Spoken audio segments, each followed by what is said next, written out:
Сәлем баршаңызға. Бүгін сіздермен құрамында ешқандай ұн болмайтын йогурттан жасалған йогуртовый пирог дайындаймыз.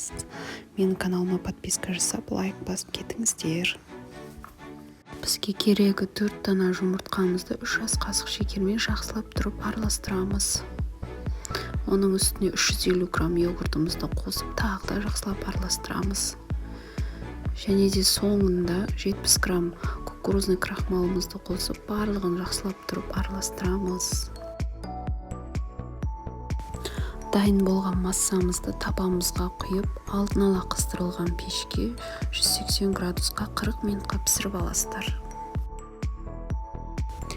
Мінекей пирогымыз пісті. Үстіне сахарный пудраны сеуіп, дастарханға қойсаңыздар болады. Ал енді ас болсын. Менің каналыма подписка жасап, лайк басып кетіңіздер.